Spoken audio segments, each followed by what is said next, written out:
அனைவருக்கும் வணக்கம். இன்று நாம் அனைவரும் உலக மகளிர் தினத்தை கொண்டாடி கொண்டிருக்கிறோம். அனைத்து பெண்களுக்கும் இந்த காணொளியின் வாயிலாக என்னுடைய மகளிர் தின வாழ்த்துக்களை தெரிவித்துக் கொள்கிறேன். இன்று நாம் அனுசரிக்கின்ற இந்த மகளிர் தினத்தினுடைய வரலாறு என்பது மிகவும் நீண்ட நெடியதாகும்.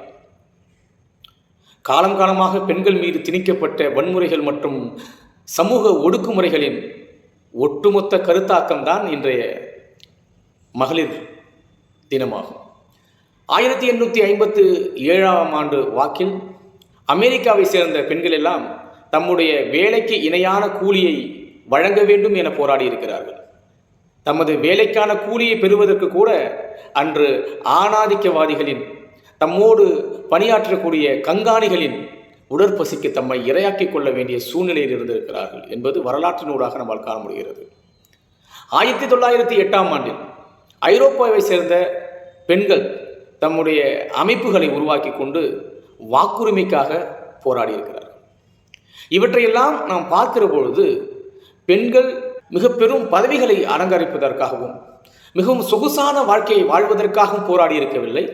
ஓர் கண்ணியமான வாழ்வை வாழத்தான் அவர்கள் போராடி இருக்கிறார்கள் என்பதை இதன் மூலம் நாம் தெரிந்து கொள்ள முடியும். 1910ஆம் ஆண்டு பெண்ணியவாதியாக அறியப்பட்ட கிளாரா ஜெட்கின் என்பவரின் தலைமையில் ஹேகன் என்கின்ற நகரில் பெண்கள் எல்லாம் ஒன்று கூடி உலக மகளிர் அமைப்பை உருவாக்கி இருக்கிறார்கள்.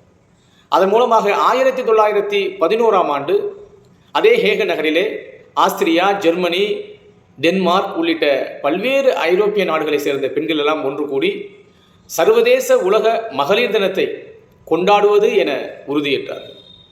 அதே ஆண்டிலே அந்த ஹேகன் என்கின்ற சிறு பகுதியை ஆண்டு வந்த அரசர் லூயிஸ் பிராங்க் என்பவர் பெண்களுக்கு வாக்குரிமை அளிக்க முன்வந்தார். அவ்வாறு அவர் பிரகடனப்படுத்திய நாள்தான் மார்ச் 8 ஆகும். ஆக உலக வரலாற்றில் மார்ச் 8 1911ஆம் ஆண்டு ஐரோப்பாவை சேர்ந்த பெண்கள் கிளாரா ஜெட்கின் தலைமையில் போராடி முதலில் ஒரு சிறு பகுதியில் பெண்களுக்கான வாக்குரிமையை வென்றெடுத்தார்கள் என்பதை நாம் இதன் மூலம் தெரிந்து கொள்ள முடிகிறது.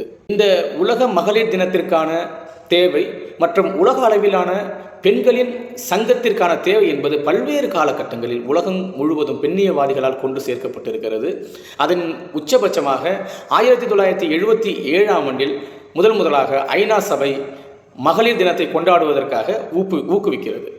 அதனைத் தொடர்ந்து இந்த சமீப காலகட்டங்களில் ஒவ்வொரு ஆண்டும் ஒரு குறிப்பிட்ட தீம், அதாவது ஒரு கருப்பொருளின் அடிப்படையில் உலக மகளிர் தினத்தை அனுசரிப்பது என ஐநா சபை அறிவித்திருக்கிறது. அந்த வகையில் இந்த வருட ஐநா சபையின் உலக மகளிர் தினத்துக்கான கருப்பொருள் என்பது for all women's and girls rights, equality and empowerment. இதுதான் இந்த வருடத்துக்கான ஐநா சபையினுடைய கருப்பொருளாகும். இதனை முன்வைத்து உலகெங்கும் இதை சார்ந்த விஷயங்கள் விவாதிக்கப்பட இருக்கின்றன, மக்களிடம் பெண்களிடம் கொண்டு சேர்க்கப்பட இருக்கின்றன என்பது கூடுதல் தகவல். இன்று உலக மகளிர் தினத்தை கொண்டாடி கொண்டிருக்கிற இந்த வேளையில் இந்த உலக மகளிர் தினம் குறித்து சாதாரண பெண்கள், எளிய பெண்கள், கல்வியை பெற முடியாத அல்லது முதல் தலைமுறையாக கல்வியை பெற்ற பெண்கள், உழைக்கும் பெண்கள் என்ன பார்வையை கொண்டிருக்கிறார்கள் என்பது மிக முக்கியமான கேள்வி, தொக்கி நிற்கக்கூடிய ஒரு கேள்வியாக இருக்கிறது.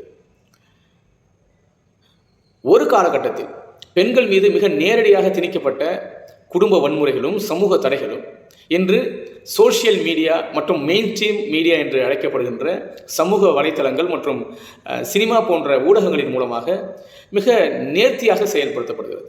பெண்களை இழிவுபடுத்தும் நோக்கிலும், பெண்களை ஆணவம் பிடித்தவர்கள் என்ற போக்கிலும், படித்த பெண்கள் யாரையும் மதிக்க மாட்டார்கள், படித்த பெண்கள் சமூகத்தை உடைப்பார்கள் என்ற போக்கிலும், படித்து வேலைக்கு சென்றுவிட்ட பெண்கள் சமூக சட்டங்களுக்கு எதிராக இருப்பார்கள், அனைத்து விதத்திலும் சமூகத்தை சுக்குநூறாக உடைத்தெறிவார்கள் என்பது போன்று பல்வேறு விதமான கருத்தாக்கங்கள் உருவாக்கி பரப்பப்படுகின்றன. இது ஒரு பெண்ணை நேருக்கு நேராக அறியாத ஒரு ஆண் அந்த பெண் மீது தன்னுடைய வன்மத்தை வளர்த்து கொள்ள உதவுகிறது. அதாவது ஒரு ஆண் வர்க்கமானது ஒரு பெண் வர்க்கத்துக்கு எதிராக இயல்பாகவே ஒரு வெறுப்புணர்ச்சியை ஏற்படுத்திக் கொள்வதற்கு இது வழிவகை செய்கிறது. மிகவும் ஆபத்தான போக்காக இருக்கிறது. இவற்றையெல்லாம் குறித்து பெண்கள் எத்தகைய சிந்தனை போக்கை கொண்டு இருக்கிறார்கள் என்பதுதான் இப்போ முன்னாடி இருக்கக்கூடிய மிகப்பெரிய கேள்வியாக இருக்கிறது.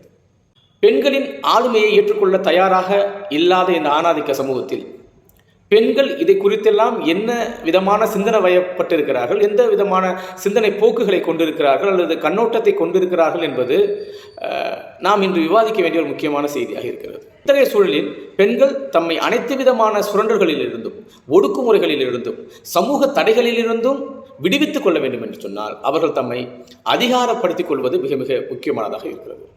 இப்படியான அதிகாரப்படுத்துதல் என்பது இரண்டு வகையாக இருக்கிறது. முதலில் தம்மை நசுக்குகின்ற சடங்குகளிலிருந்தும், காலங்காலமாக நம்மை ஒடுக்குகின்ற சமூக நடைமுறைகளிலிருந்தும் தம்மை தாமே விடுவித்துக் கொள்ள தயாராகுதல். இது முதல். தம்மை சமூகம், பொருளாதாரம், அரசியல் என அனைத்து தளங்களிலும், சமூக மற்றும் அரசியல் பதவிகளிலும் தம்மை இருத்திக் கொள்வது. இவை இரண்டும் சமகாலத்தில் நடந்தேற வேண்டிய ஒரு விஷயமாகும். இவற்றையெல்லாம் குறித்து பெண் சமூகம் மிக தீவிரமாக சிந்திக்க வேண்டும். அந்த சிந்தனையிலிருந்துதான் நமக்கான இலக்குகளும் செயல் திட்டங்களையும் நாம் தீர்மானித்துக் கொள்ள முடியும்.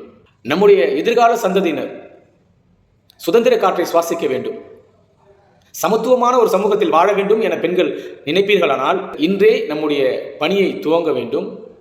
இன்றைய பெண் சமூகம் போராடட்டும். வருங்கால பெண் சமூகம் கண்ணியமான சமத்துவ சமூகத்தில் வாழட்டும்.